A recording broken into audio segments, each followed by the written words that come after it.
Weston, a current senior here at WPI, and I've been studying organ for the past 3 months. I sort of started because I was like, why not, Wesley is a pretty good organist, and I was like, if I have the opportunity and time now to learn, I may as well.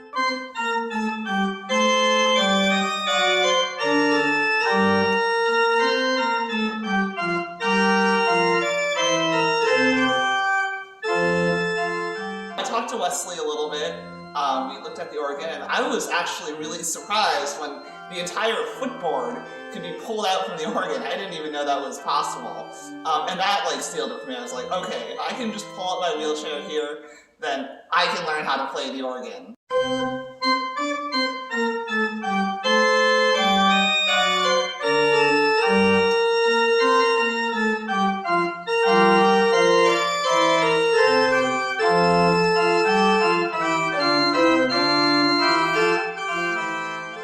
I worked on a few pieces.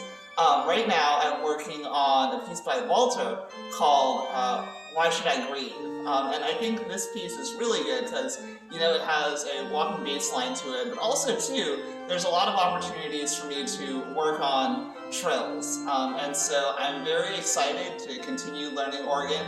And when I move into Boston, where I'm going to be starting my PhD at Boston University, I'm hoping to be able to continue studying organ and continue with opportunities there, because I think it's such a great instrument.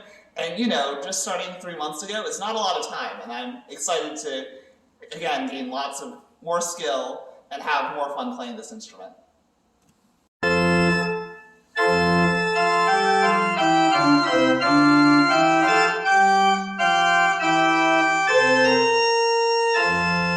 So as far as approaching music from a STEM background, I think that they really sort of play into each other.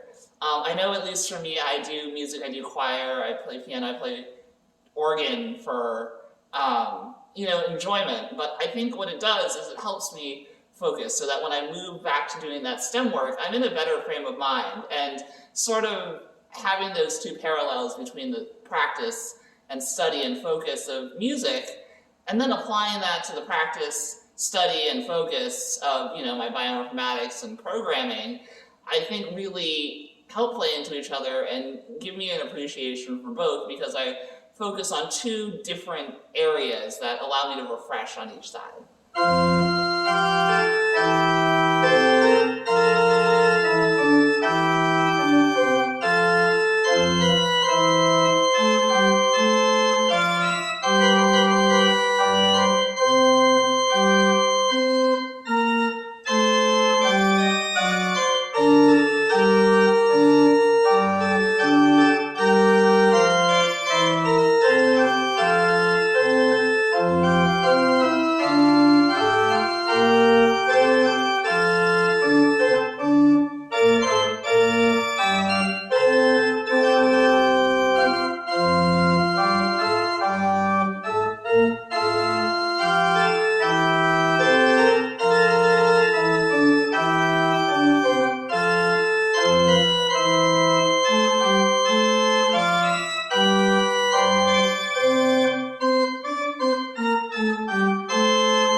So I guess, having come from piano, how does organ feel different to me? And while they're both keyed instruments, I think the biggest thing is that one of them is really a percussion string instrument, whereas the other one is a wind instrument. And so when I'm playing the organ compared to the piano, it's a lot more like I'm singing through my hands as opposed to plunking down on notes.